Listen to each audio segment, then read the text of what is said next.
Sore teman-teman peserta kelas PK Kota 2024. Kita sudah cukup banyak yang ngumpul, saya pikir pada sore hari ini. Jadi kita akan mulai saja.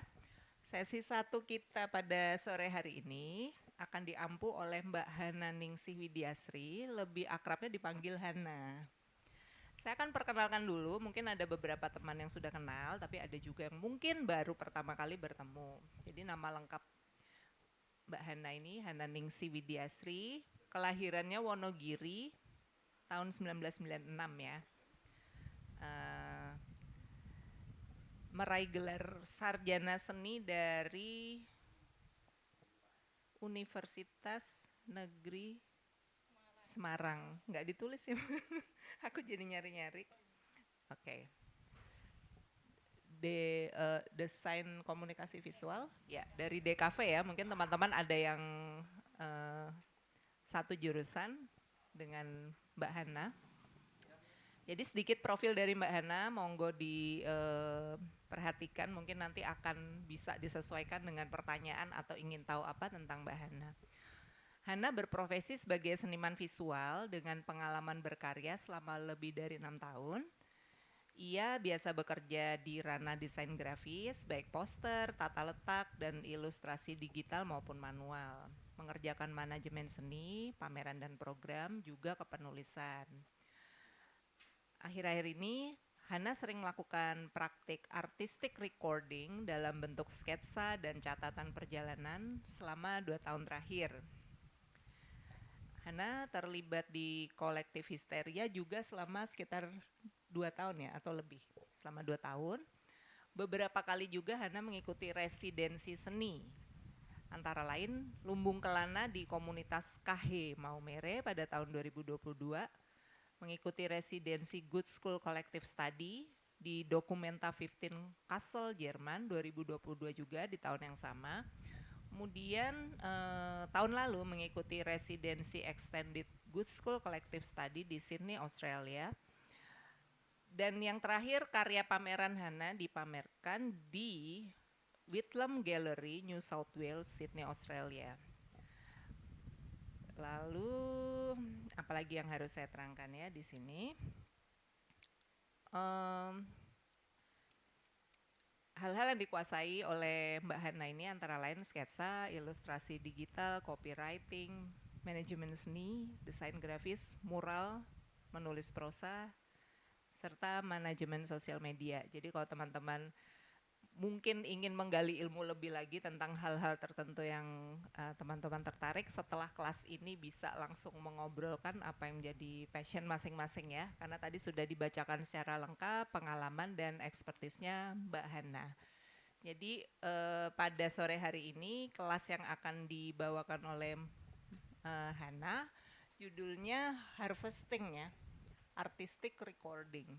Jadi selain kita mengenal mencatat segala event atau acara itu dalam bentuk tekstual, tapi sekarang yang sedang hype itu mencatat dalam bentuk visual juga. Jadi hal ini yang telah ditekuni Hana selama 2 tahun terakhir. Jadi Hana akan bercerita dan juga membagikan ilmunya dalam sebuah lokakarya pada teman-teman pada sore hari ini. Jadi saya akan berikan waktunya langsung kepada Hana untuk memaparkan apa yang akan disesuaikan dengan materinya yang berjudul Harvesting.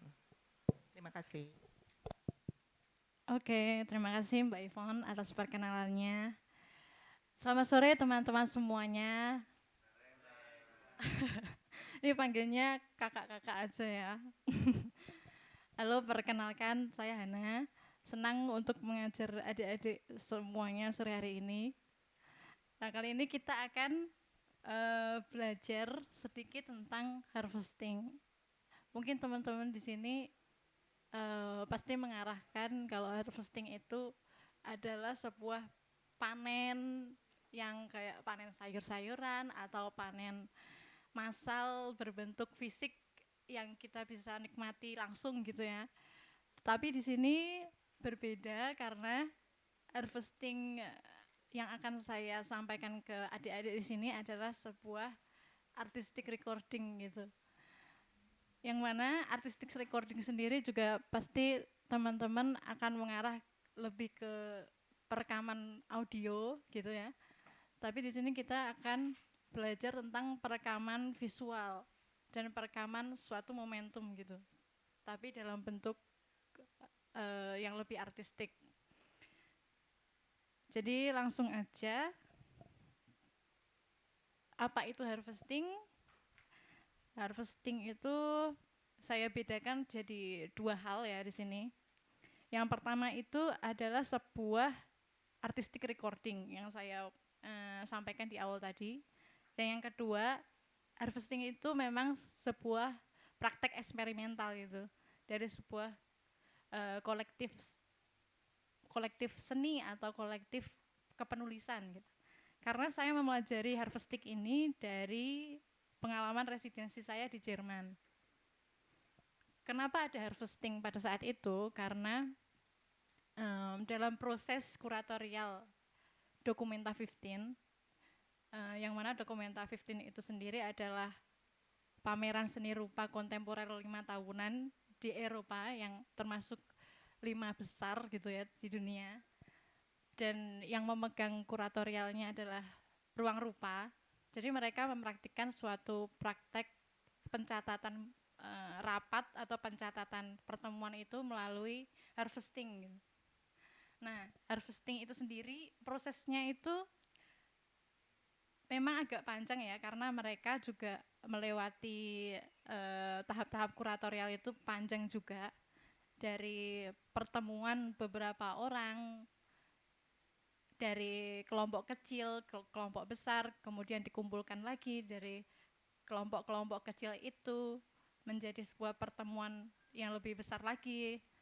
Jadi bagaimana caranya supaya pertemuan itu dapat terekam, bukan hanya terekam melalui hal-hal yang membosankan saja, tetapi bisa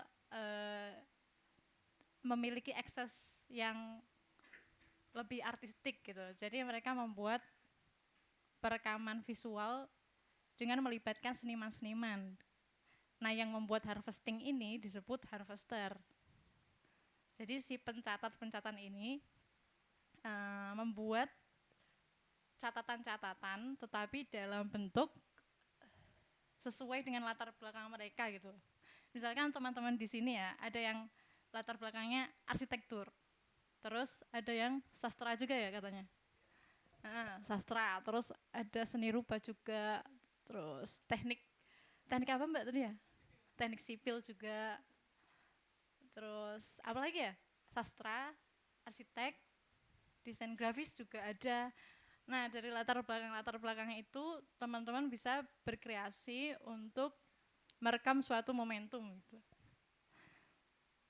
Nah, dari situ praktek ini dianggap eksperimental karena belum dipraktikkan di secara global gitu loh. Baru mereka sendiri yang baru pertama mempraktekkan ini. Terus saya membawa ini ke teman-teman di sini gitu dan mempraktekannya, ya ternyata itu memang praktek keseharian kita juga. Kayak misalkan di kampus, oke kita mempelajari sesuatu yang disampaikan oleh dosen kita gitu ya. Kita mencatatnya seperti biasa, ya hanya sekedar mencatat gitu. Tetapi bagaimana untuk membuatnya artistik itu kan tergantung dari pengalaman kita pribadi masing-masing gitu. Terus ini saya juga mendeskripsikan bahwa harvesting itu dapat dilihat sebagai cara menulis kolektif gitu. Jadi kenapa sebagai cara menulis kolektif? Karena misalkan dalam satu pelajaran gitu. Terus di sini ada Ali, terus ada Mbak Dewi dan ada siapa lagi gitu mencatat pertemuan ini, tetapi cara mereka itu berbeda mencatatnya. Nah, itu bisa dipelajari orang bergilir juga. Kayak aku mendapatkan ilmu dari si A melalui Ali. Nah, ternyata Ali mencatat pertemuan si A ini dengan hal yang baru lagi gitu. Jadi sebenarnya menulis kolektif ini bisa jadi cara untuk membagikan ilmu-ilmu baru gitu dari satu orang ke orang lain melalui latar belakangnya sendiri. Terus ini salah satu praktek yang saya pernah alami gitu di sebuah meeting atau di sebuah pertemuan gitu ya. Kadang-kadang kan kita selalu kesulitan ya, kadang-kadang mendengarkan aja udah kayak suatu aktivitas yang cukup berat gitu, apalagi sambil mencatat atau sambil melakukan sesuatu yang menciptakan visual gitu. Itu kan tambah berat lagi kan. Kita aja mendengarkan kadang-kadang agak mikir keras gitu ya. Nah ini juga sebuah tantangan juga bagi kita karena memang penting nggak penting sih untuk mencatat sesuatu tapi dalam bentuk visual gitu. Tapi ini bedanya dengan fotografi ya, karena fotografi memang memotret saat itu juga, tapi tidak merekam apa yang ada di balik itu semua. Maksudnya secara spesifik mungkin catatan akan hilang, tapi catatan itu sendiri akan bertahan lama gitu di memori kalau kita mencatatnya dengan jelas gitu. Terus bentuk apa yang bisa kita buat lewat harvesting ini? Jadi ada 3 bentuk khusus yang mungkin bisa kita lakukan untuk mengharvest suatu momen gitu. Yang pertama itu kita bisa mendapatkan iktisar gitu dari suatu momen. Misalnya di akun Peka Kota itu ya, di akun Peka Kota itu kan ada kayak kutipan dari pembicara siapa gitu yang mengutip, yang ngomong apa terus itu dikutip. Itu juga termasuk praktek harvesting sebenarnya. Terus ada lagi misalkan sesuatu humor lucu atau apapun yang kalian ubah sendiri dari sesuatu yang serius gitu. Itu juga sebuah iktisar gitu. Kemudian bentuk lainnya juga lewat teks. Nah, teks ini ya seperti keseharian kita lah, keseharian yang kita lakukan sehari-hari mungkin kita lebih dekat ke pencatatan teks gitu. Kemudian selanjutnya itu ada dalam bentuk gambar atau sketsa. Kalau ini mungkin pendekatan dari teman-teman masing-masing ya, karena ada yang mungkin bisa gambar, ada yang mungkin tidak bisa menggambar. Tapi secara khusus harvesting ini tidak terikat pada kaidah-kaidah kamu harus menggambar rapi atau menggambar bagus gitu, enggak. Tapi bagaimana kalian bisa menyampaikan atau meringkas momen itu untuk dapat dimengerti orang, tapi itu tuh dalam bentuk yang lebih menarik gitu. Contohnya itu adalah meme. Pasti teman-teman di sini juga sangat akrab dengan meme. Nah itu tanpa harus panjang lebar, teman-teman pasti udah paham kan, kayak meme untuk politik atau meme untuk menyindir sesuatu. Itu pasti teman-teman langsung, oh itu tahulah maksudnya apa gitu. Terus ya selanjutnya ini adalah salah satu contoh ya. Salah satu contoh harvesting tentang Peka Kota. Nah ini dari teks satu paragraf itu, tetapi bisa diungkapkan menjadi grafik tulisan-tulisan paling penting dari teks itu sendiri gitu.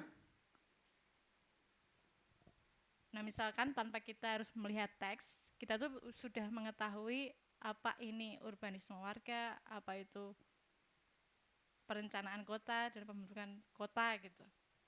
Karena itu semua adalah unsur dari Peka Kota gitu. Itu contohnya. Nah, selanjutnya adalah contoh dari teks, dari pencatatan teks ya. Kalau ini adalah pencatatan dari Mas Marco kemarin sih, tahun kemarin sebenarnya. Beliau ini menyampaikan kalau seni kontemporer sering terjadi di kota gitu, dengan poin-poin tertentu itu. Nah, ini kebanyakan saya catat melalui teks, dan apa yang saya pahami saya catat gitu. Nah, tergantung kita merekamnya itu atau mencatatnya itu dalam tata letak yang bagaimana gitu. Itu bebas-bebas saja, terserah teman-teman sebenarnya. Terus selanjutnya adalah suasana. Kalau ini kira-kira adalah sebuah perekaman suasana ya. Nah, tapi saya rekam dalam bentuk gambar atau sketsa. Nah, gambar ini sendiri sebenarnya juga seharusnya memiliki apa ya, suatu informasi gitu. Nah, ini kan saya beri catatan tentang sebuah penemuan. Yang pertama itu ada informasi tahun, tokoh, dan peristiwa.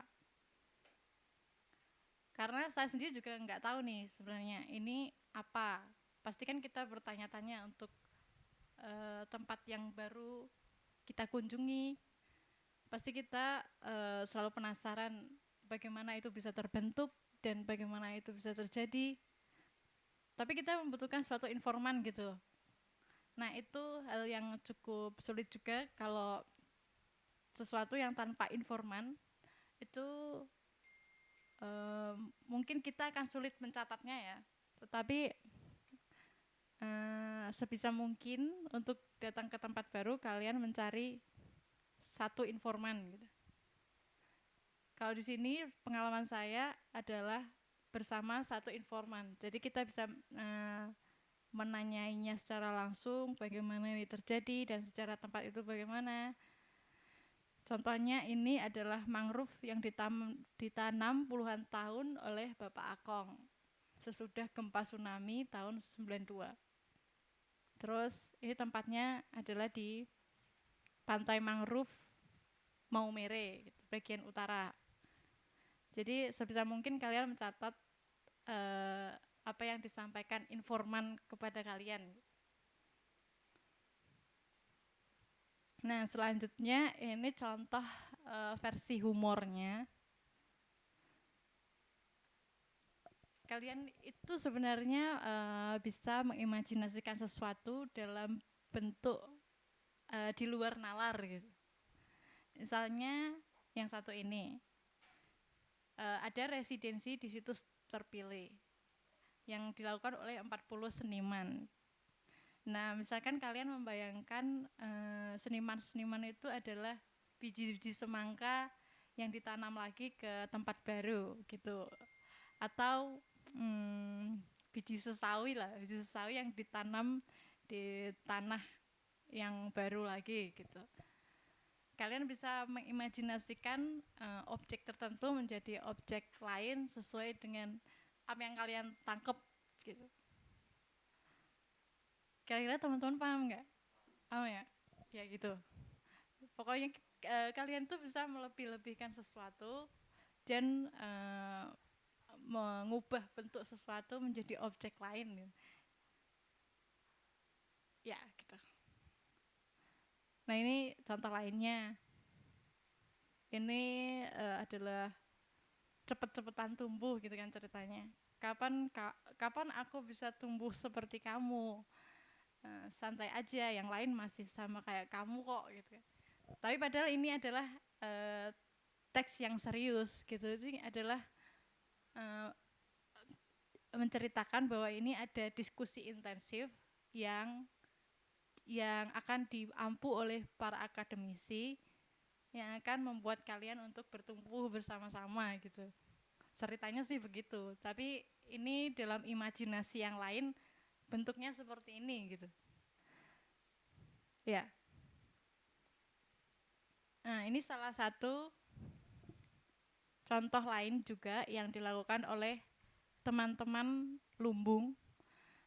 Kalau di sini mungkin teman-teman baru tahu lumbung. Lumbung itu adalah salah satu serikat kolektif-kolektif yang ada di Indonesia maupun di luar negeri yang tergabung jadi satu, itu saling berkolektif bersama-sama gitu.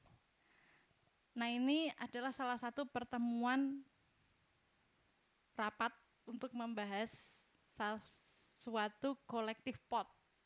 Kolektif pot itu ya keuangan kolektif gitulah.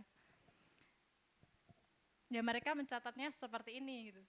Beda kan daripada catatan-catatan yang sering kita buat gitu. Ya ada bentuk gambar, terus ada bentuk kutipannya juga ada, terus ya puisi-puisi, sebenarnya bukan puisi sih, intinya ikhtisar daripada rapat itu sendiri, tapi tetap ada gambar-gambarnya gitu, visualnya itu ada yang merepresentasikan rapat itu sendiri. Cuman kita juga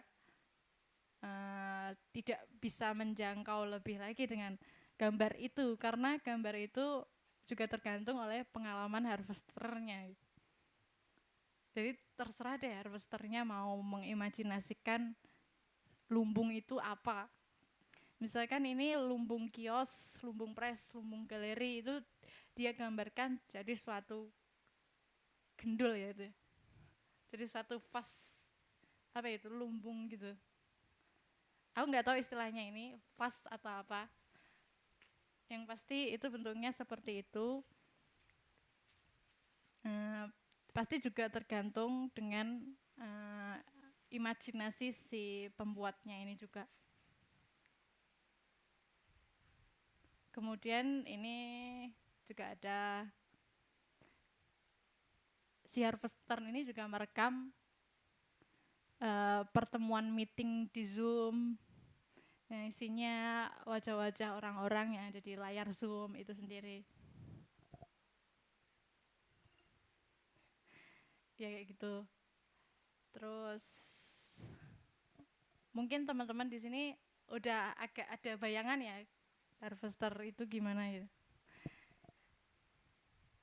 Nah, ini selanjutnya adalah lebih ke dokumentasi observasional gitu, observational.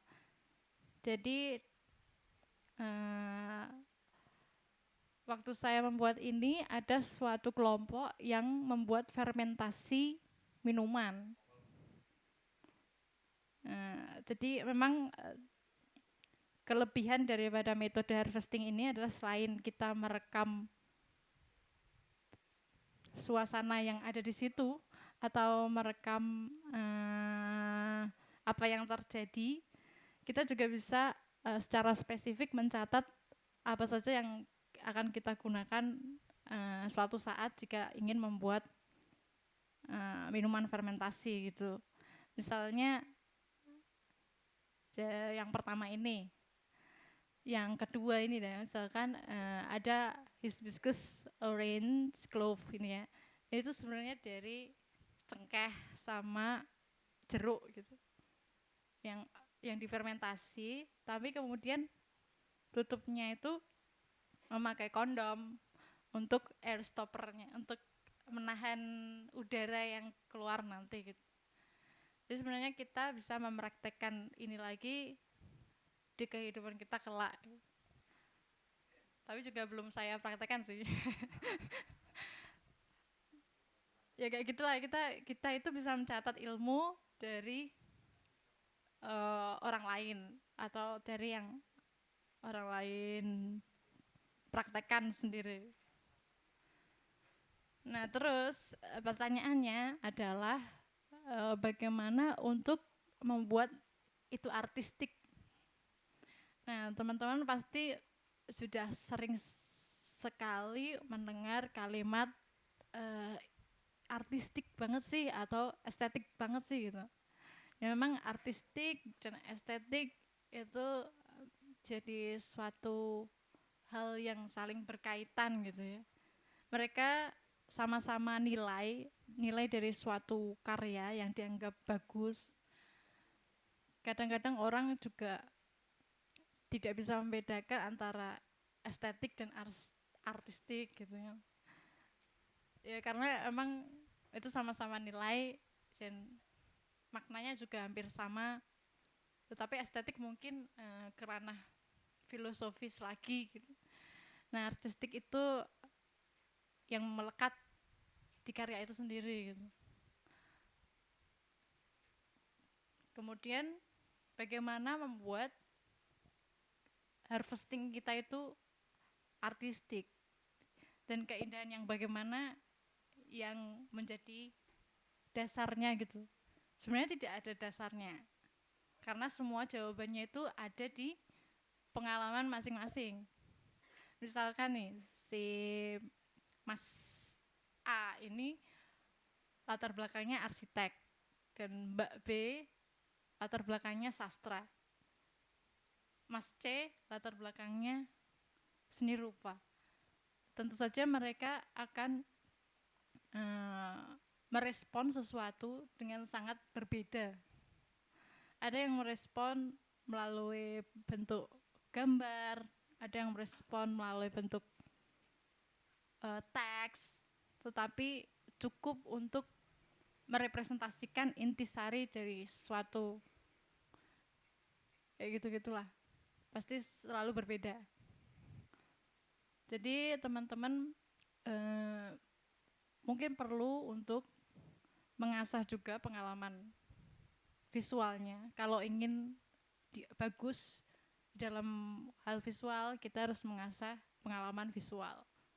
Kalau ingin bagus dalam hal sastra, kita harus mengasah pengalaman sastrawi kita. Kalau ingin bagus dalam hal tertentu, ya pasti kita akan berusaha untuk mengasahnya gitu kan. Ini salah satu contoh tadi yang sudah di print ya. Terus oke, saatnya kita memulai mencoba untuk melakukan harvesting. Teman-teman di sini sudah siap?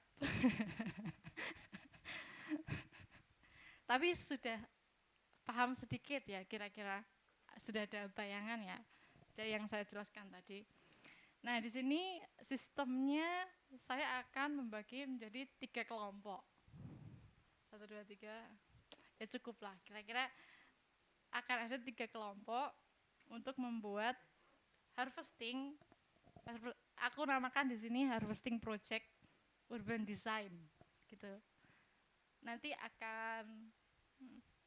seusai ini aku akan meminta setiap kelompok untuk presentasi sedikit tentang harvestingnya.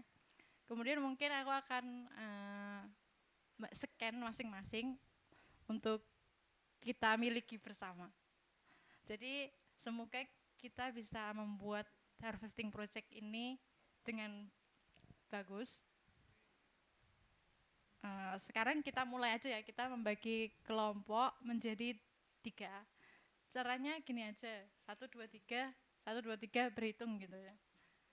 Mungkin dimulai dari mbaknya.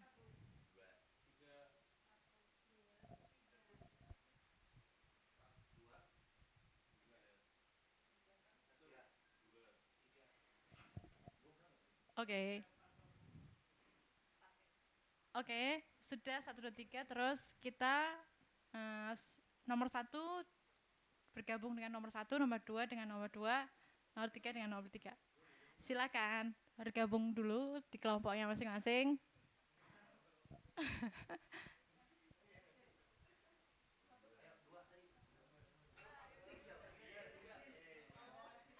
Jadi ini santai aja ya kali. Ini sesi santai, sesi workshop santai. Kita akan belajar mencatat meeting.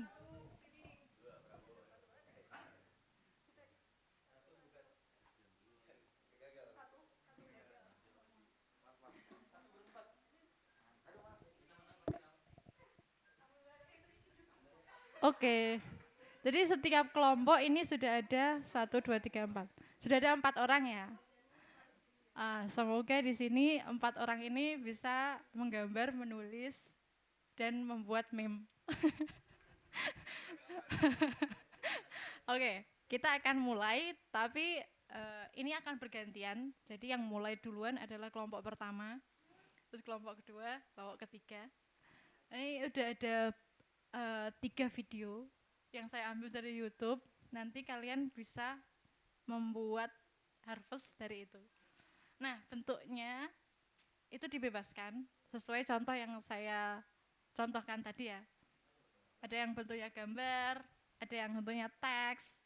Tapi sebisa mungkin teman-teman olah menjadi sesuatu yang menarik gitu. Nah, di sini aku akan membagikan kertas ke teman-teman. Tapi teman-teman bawa alat tulis. Bawa ya. Bawa alat tulis.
Oke.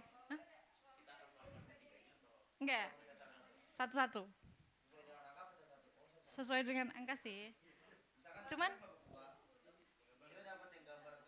enggak. Enggak, tapi per kelompok ini sebisa mungkin mengharvest video yang akan saya putar. Jadi kelompok 1,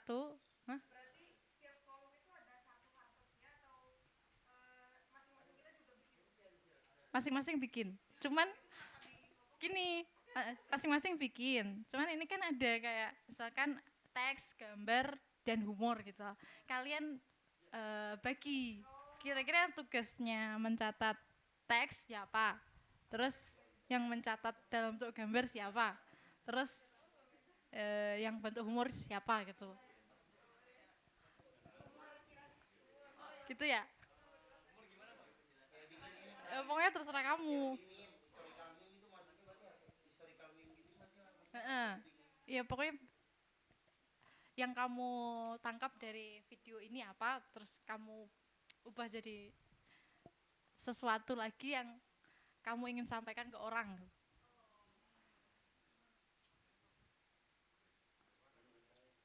Tapi ya ini tidak terikat, lagi-lagi nggak terikat ya, karena teks juga bisa kalian jadikan gambar, terus gambar bisa kalian jadikan teks gitu loh. Udah jelas ya? Oke. Jadi kita mulai dulu dari kelompok 1. Kelompok 1 yang mana? Kelompok 1 ini ya. Jadi teman-teman memperhatikan dulu aja. Saya akan memutar video untuk kelompok 1. Ini mungkin sekitar 5 menit kali ya. 5 menitan.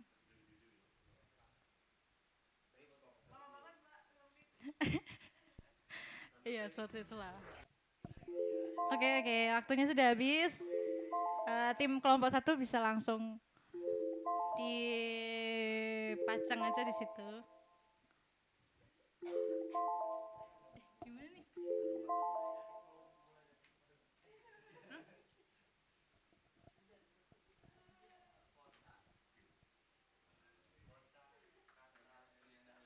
Kelompok 1 spotnya di sini ya, terus kelompok 2, kelompok 3 di sini.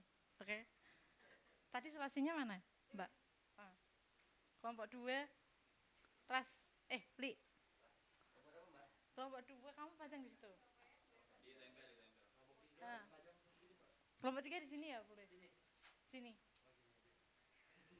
Kelompok 3 di sini, kelompok 2 situ. Ya. Oke. Sambil menunggu kelompok 2 dan kelompok 3 memasang harvestnya, mungkin kelompok 1 bisa mempresentkan harvestingnya ya. Oke.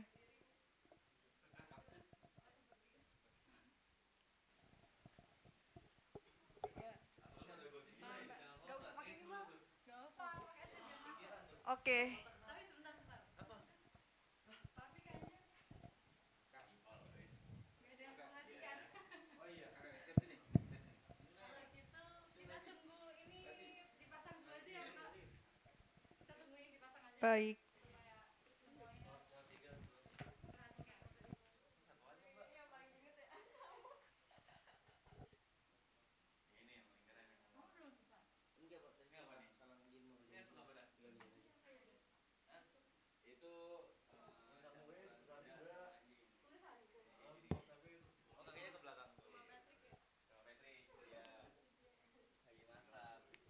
aja.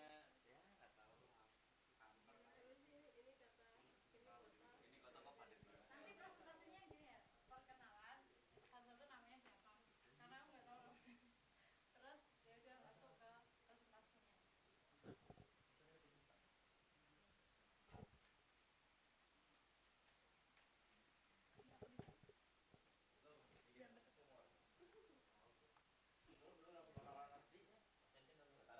sambil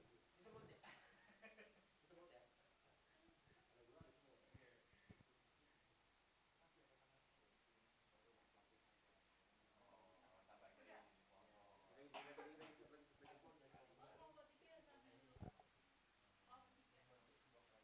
Sini.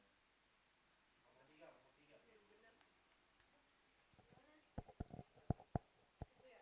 Ini kan. Gimana nih?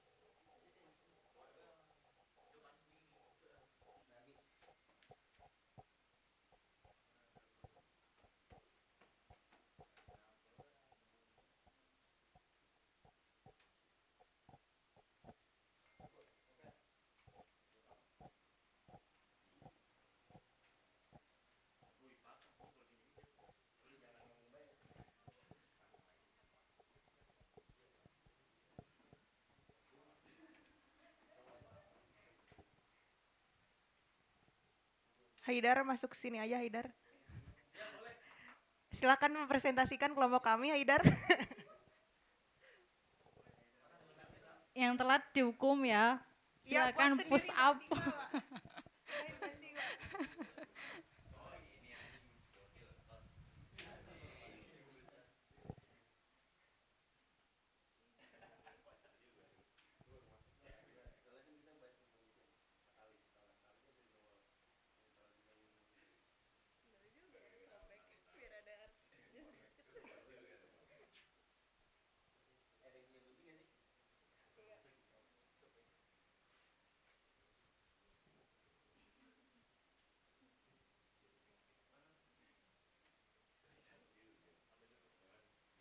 Cepat. Bercanda, guys.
Udah ya? Oke. Oke, kalau sudah kita akan memperhatikan presentasi dari kelompok 1. Mungkin kita bisa berdiri aja kali ya, terus sambil tour gitu kayak tour hair hosting. Oke, langsung Mbak. Langsung aja Mbak. Oke. Silakan. Perkenalan dulu ya.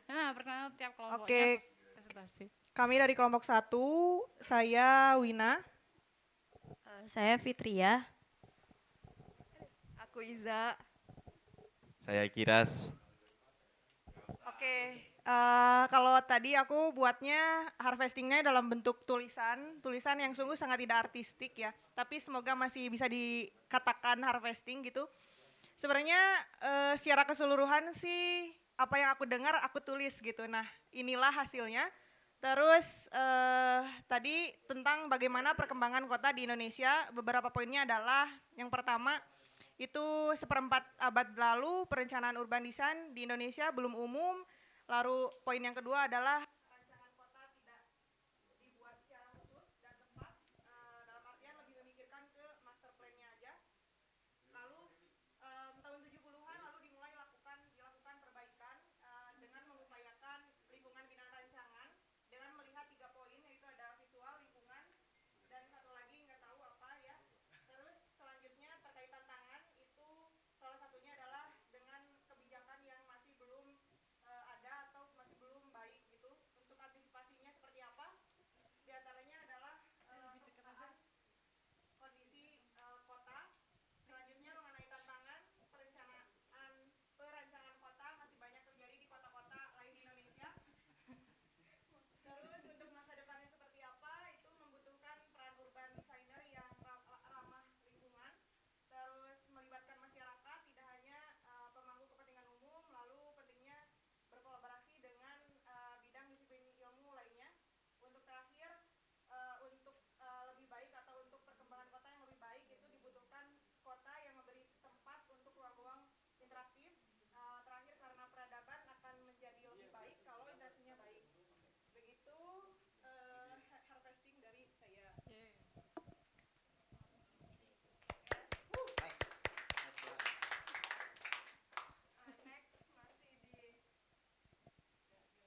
Next masih di teks. Oh iya.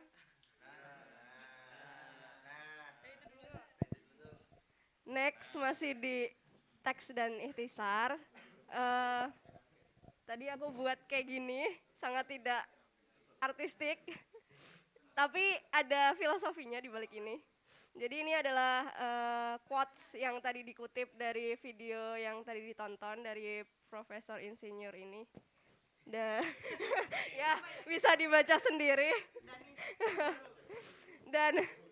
dan ada panah-panah ke atas yang mana ini tadi yang ku denger sekilas yang bisa ku ingat ku tulis di sini. Ada rancangan kota tidak khusus dibuat seperempat abad urban design itu tidak umum. Kota dapat dirancang sesuai gaya hidup masyarakatnya menjadi tantangan bersama rendahnya kualitas urbanisasi. Dan kenapa panahnya tuh ngarah ke sana gitu. Ini ibaratnya kayak matahari gitu. Urban design-nya ini urban design-nya ini sebagai matahari penyinar dari masyarakat yang kualitas urbanisasinya rendah gitu. Ya. Next. Ini kambing ketemu kuda, anjing ketemu kuda. Ya jadi begini, tapi nggak tahu nama hewannya gimana. Gitulah. Ya pokoknya ini humor apa harvesting. Maaf ya Mbak, saya telat jadi nggak tahu materinya. Harvesting humor ya kan. Nah, tapi ini dia ngomong sendiri kayak ngeliatnya, nih ada pohon, ada gedung, maksudnya ini pohon terus ketemu gedung lagi, terus gedung pohon, kan jadi nggak rata kan, sampai akhirnya jadi berantakan kan, terus ngeliatnya ini kota kok padat banget ya, kayak kurang gitu loh kan, kurang, tambahin lagi, kok kurang gitu ya, kok kok kurang ya. Kok kurang ya? Nah gitulah intinya gitu. Jadi dia bertanya-tanya lah sama perencanaan kota yang masih kurang rata ini. Ini kalau disamain sama ini masih di tahun berapa ya kira-kira Mbak? Seperempat abad lalu tuh. Oh seperempat abad lalu berarti. Jadi ini hewannya udah lama banget. Nah, nggak tahu, lu jangan nembak-nembak lu. Aduh, Nah, 25. Nah, gitu jadi gitu. Gue kalau ngitung-ngitung susah boy, jangan dituin apa? Ituin. Gitu ya. Lu kan dari IPA. Gitu ya. Udah, apaan? Udah. Oh, Ya yeah. jadi gitu teman-teman ya semuanya paham ya. Oke, Alhamdulillah. Tekan tangan kanan dong. Selanjutnya. Ini Mbak ini. Enggak. Itu sebenarnya belum selesai, cuman aku bikin quotes yang dibilang di awal itu seperempat abad yang lalu urban design belum umum dikenal di Indonesia, itu aja. Oke, tepuk tangan untuk kelompok 1. Langsung ke Oke. Kelompok 2. Kelompok 2 ini siapa nih? Silahkan. Silakan. Lah, kan tapi ini dari yang mau digambar dulu teks dulu apa sih? Teks dulu ya, teks dulu silakan. Bebas. Perkenalan dulu tadi. Oke, cik. Oke, perkenalkan nama saya Radit Bayu Anggoro. Oke, nama saya Muhammad Ali Akbar. Nama saya Winatra Wicaksana. Kak, kami berempat sebenarnya, satu lagi pusing. Nah, jadi kita bakal ngejelasin hasil dari harvesting kita yang udah kebagi dari berbagai macam role ya teman-teman. Pertama mungkin kita jelasin dulu dari gambar, silakan. Oke, jadi dari gambar tadi kan dijelasin tentang urban design tuh fungsinya untuk apa gitu loh. Membangun peradaban, intinya itu. Terus fungsinya tuh apa sih?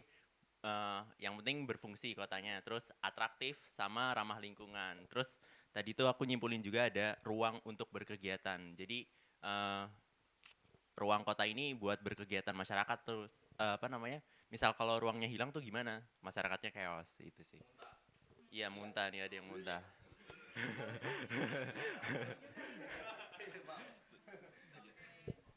Oke, jadi untuk dari teks yang aku nangkap tadi kan bahwa urban design itu kan adalah sebuah proses ya, sebuah proses dari perancangan sebuah kota, terus proses itu juga bisa menjadi tujuan untuk membangun peradaban. Nah ini kenapa ini saya sobek-sobek itu menandakan bahwa ini chaos. Jika ruang desain ruangnya hilang itu nanti akan chaos. Nah seperti halnya ini jadi konsep ini kan tadi kayak peta konsep. Kalau misalkan ruang yang dibangun bersama itu hilang juga akan sama, ini chaos. Dan ini silakan selanjutnya adalah humor. Oke, baik. Ya, jadi teman-teman mungkin rada aneh ya karena nggak tahu lagi untuk yang dihumorin apa. Dari sini dari yang penjelasan tadi di video itu urban design bisa dibilang sebagai katalis ya, katalis atau urban renewal, perubahan.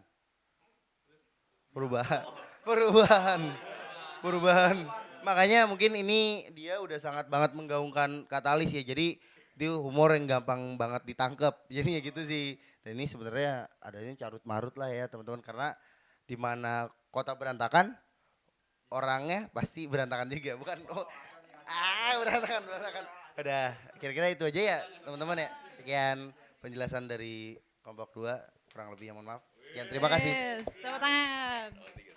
Selanjutnya kelompok 3 silakan.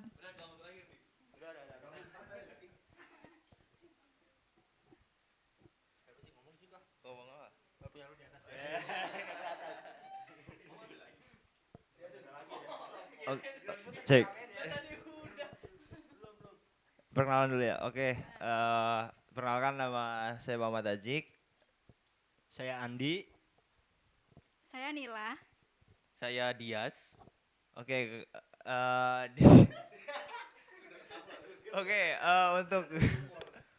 untuk yang pertama ini maksudnya nih kan kota tanda tanya ya. Jadi kota tuh gimana?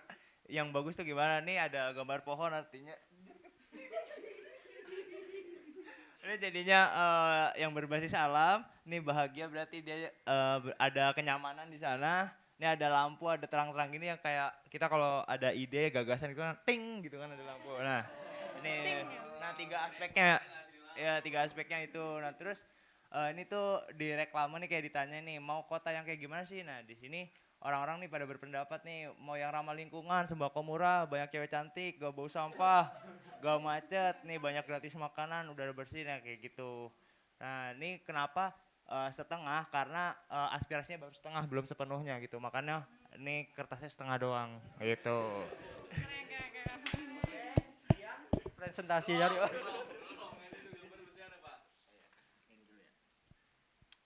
Oke, di sini kan digambarin ada sebuah buku. Buku itu adalah ilmu untuk membangun sebuah kota. Jadi pertama-tama di sini, emang salah sih urutannya. Nah, di sini tuh ada kayak semacam kota, tapi kota itu berantakan gitu, gimana ada banyak kemacetan. Nah, dari sini mulailah ada sebuah forum. Di sini ada digambarkan gula. Nah, ini tuh yang titik ini sebenarnya semut ya. Kalau di mana ada gula, di situ ada semut. Nah, setelah adanya forum itu, baru adanya gagasan untuk membangun sebuah kota, di mana membangun sebuah kota itu digambarkan dengan menanam banyaknya pohon gitu.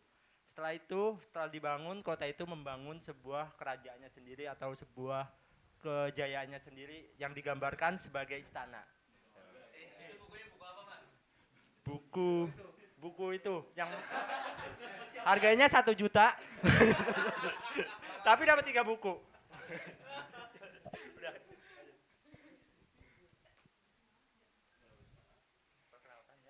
Oke, jadi ini adalah suatu humor yang sederhana.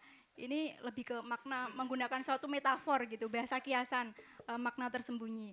Jadi kota yang bagaimana? Bagaimana warga yang ideal dalam sebuah kota? Nah, ini ada sebuah kota. Kemudian terlihat masyarakatnya membuang sampah sembarangan di sungai. Sedangkan di samping ada tempat sampah. Kemudian Peka Kota hadir sebagai forum untuk mewadahi warga sehingga mereka peduli akan lingkungan. Begitu. Selesai. Keren. Tepuk tangan dulu guys. Tepuk tangan untuk kita semua. Masih ada?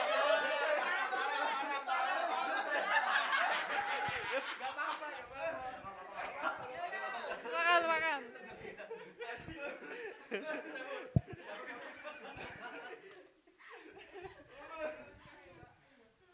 Ya, silakan Mas Dias.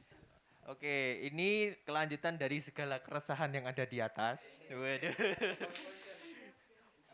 Muncul pertanyaan kan, apa kota dambaan kita sebenarnya? Nah, kota dambaan kita adalah kota yang dibangun oleh semua orang. Nah, bagaimana kita bisa belajarnya? Nah, disitulah hadir Peka Kota Institute.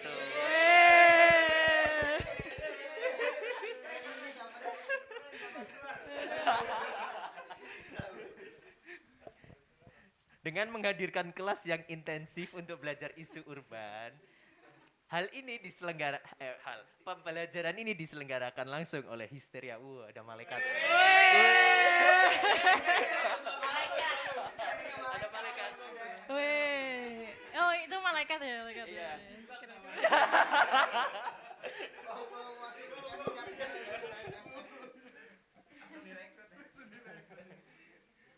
Nah, setiap keputusan pasti ada konsekuensi.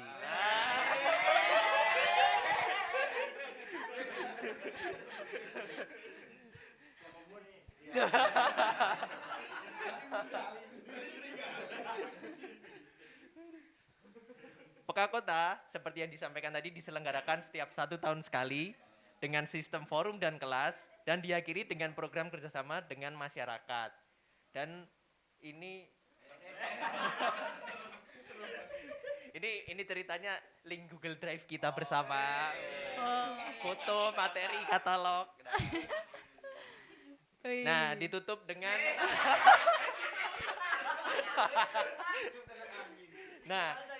Nah, dari semua penjelasan ini ditutup dengan ekspresi kita masing-masing. One does not simply, ini tidak mudah. Sekian, terima kasih.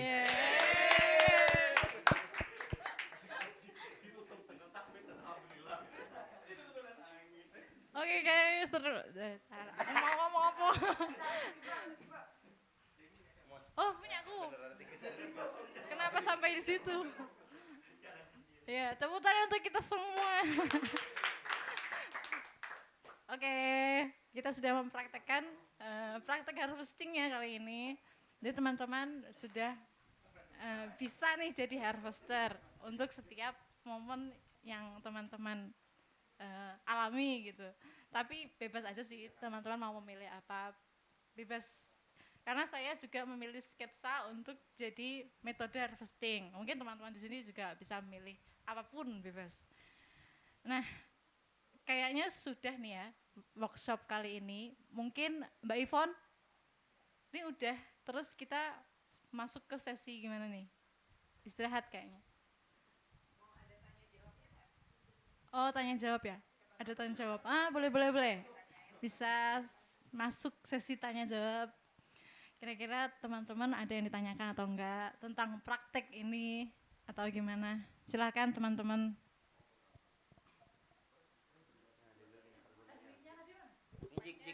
Hajik. Oke, assalamualaikum warahmatullahi wabarakatuh. Saya izin bertanya, kalau untuk harvesting ini, semisal kita melakukan perekaman dengan cara sketsa ya kak ya.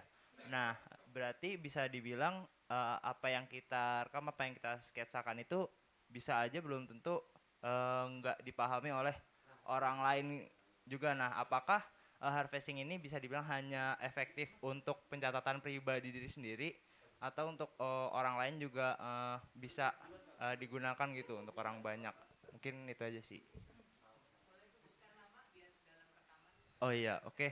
Nama saya Muhammad Hazik dari Universitas Diponegoro. Dah itu aja. Makasih. Ini kasih kemana mic-nya?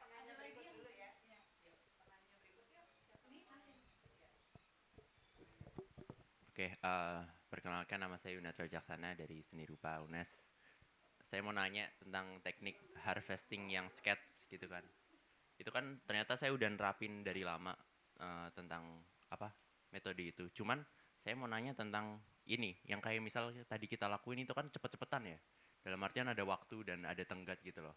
Sedangkan yang biasanya saya pakai itu dimana udah berhari-hari tapi saya refleksiin lagi gitu loh. Peristiwa yang tadi kita rayain dan lain-lain itu ke dalam sketsanya. Jadi lebih ada esensi dan lain-lain. Nah, itu lebih tepat yang kira-kira butuhnya tuh lebih tepat yang tadi yang cepet-cepetan atau yang kayak yang aku lakuin gitu loh. Harus nunggu berhari-hari dulu buat ngerasain gitu suasana dan lain-lain biar bisa ke capture di sketsanya itu. Itu sih kalau aku.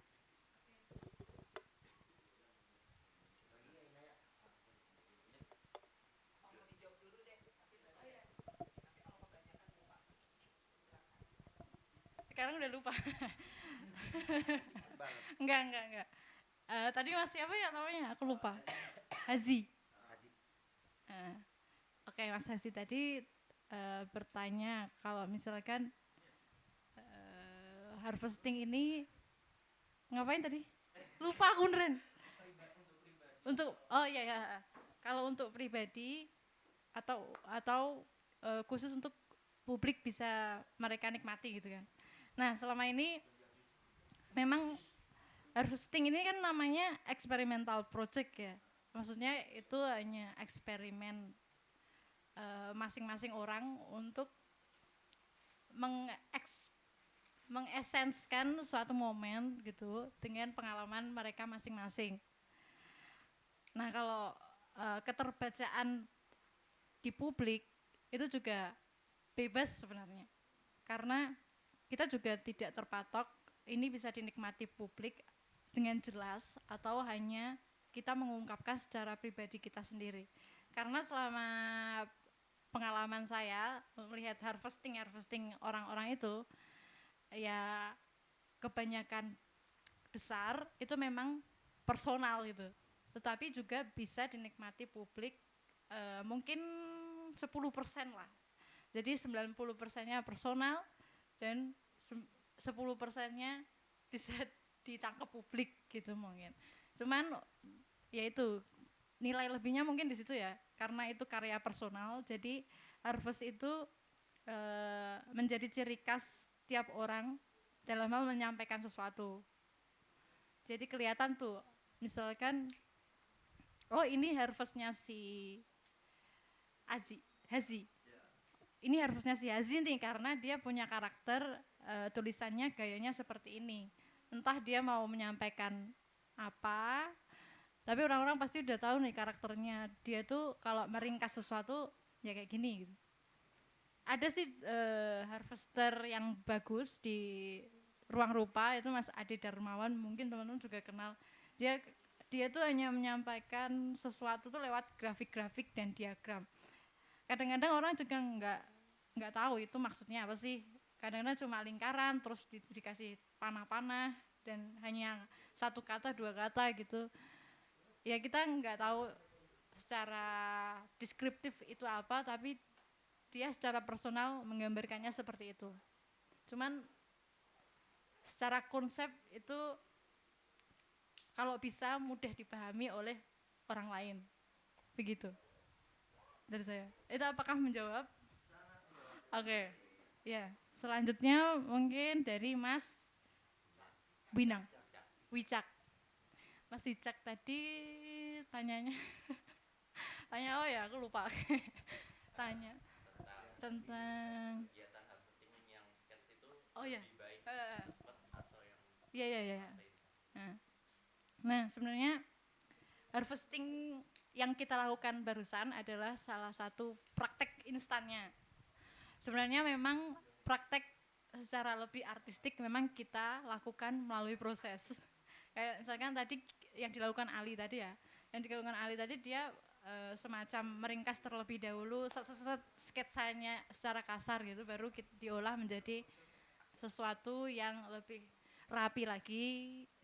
Itu boleh-boleh aja, karena aku juga melakukannya seperti itu. Misalkan aku skate di tempat secara langsung, tetapi aku olah lagi, aku tambahkan teks dan aku tambahkan deskripsi, aku tanyakan ke informan itu setelah beberapa hari kemudian, karena itu tujuannya adalah untuk konsumsi publik.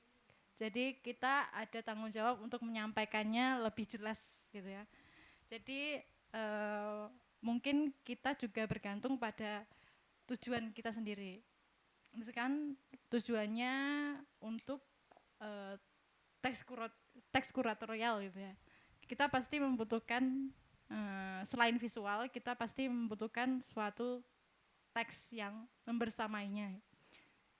Ya udah kita kita lengkapi aja, saling melengkapi aja.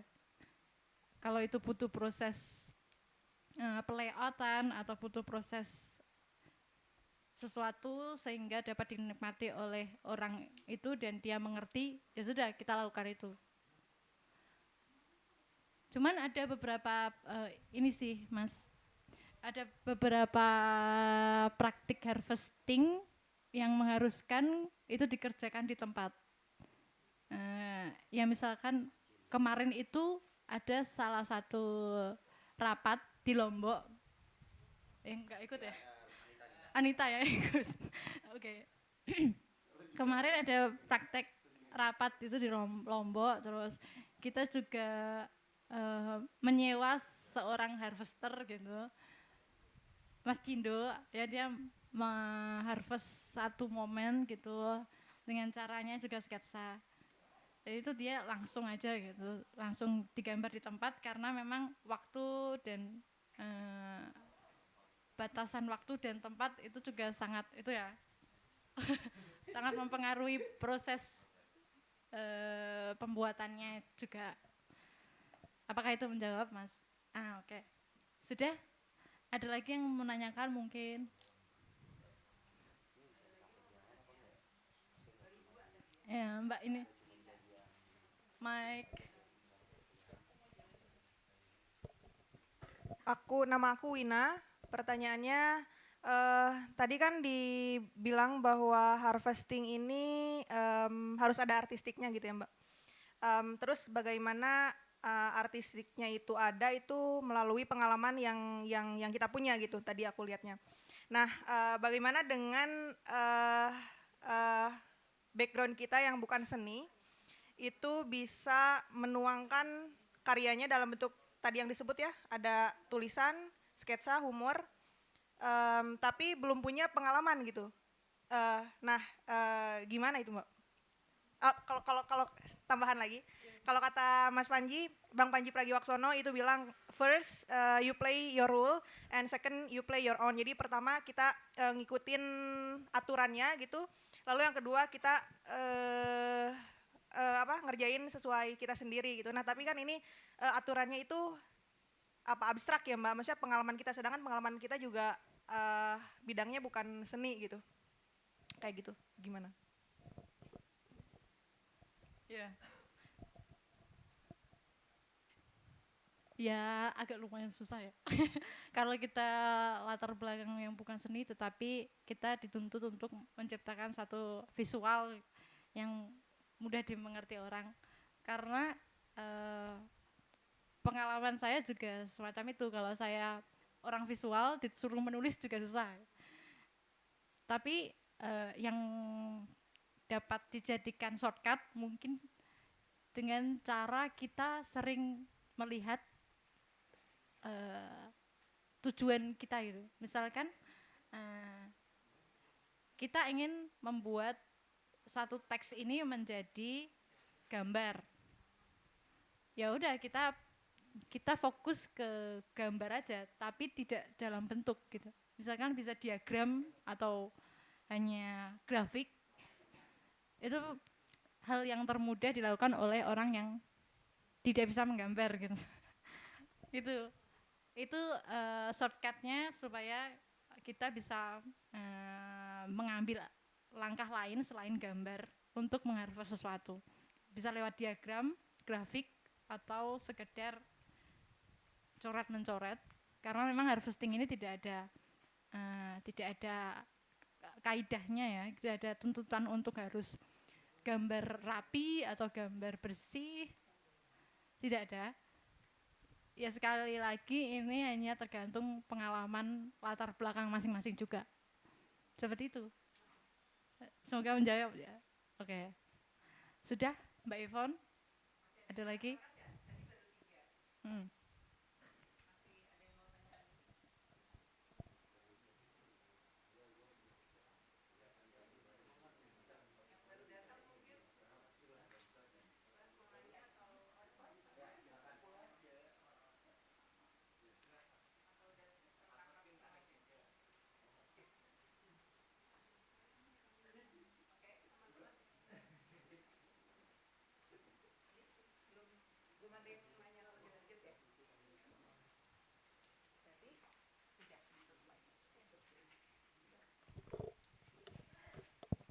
Baik teman-teman, ternyata teman-teman sudah cukup memahami ya, tadi udah ada praktik langsungnya, ada juga sedikit teori. Dalam diskusi tadi udah dibahas apa-apa saja yang bisa digunakan, metode apa saja dalam harvesting, baik yang punya kapasitas seni, visual maupun enggak, ternyata semuanya bisa ya menggunakan apa yang dia miliki untuk melakukan harvesting. Kelas ini kita tutup. Selanjutnya kalau masih penasaran, Mbak Hananya masih ada di sini. Kalau mau nanya lebih teknis lagi masih bisa dicari orangnya. Kita istirahat dulu untuk kelas berikutnya nanti di jam 7 dengan Ibu Mila. Ada sedikit pesan dari panitia untuk teman-teman menjaga kesehatan ya. Jadi memang acara kemarin kita sampai tengah malam. Lokasinya juga cukup jauh, jadi mungkin bisa mengonsumsi multivitamin, jangan lupa makan, jangan miss. Karena memang ini kegiatan kita cukup padat ya, dalam masih berkegiatan, ada yang kuliah, ada yang bekerja, kemudian langsung datang ke sini, kemudian kelasnya juga berakhirnya di malam hari. Jadi kita benar-benar butuh ketahanan fisik. Jadi teman-teman untuk bisa bertahan dalam rangkaian kelas yang panjang ini dan tidak kehilangan momen-momen penting, monggo dijaga dengan langkah-langkah yang tadi ya, mengupayakan sendiri disiplin masalah kesehatan. Oke, kita tutup dulu, kita lanjut lagi nanti di pukul 19.00. Terima kasih. Tepuk tangan buat kita semua.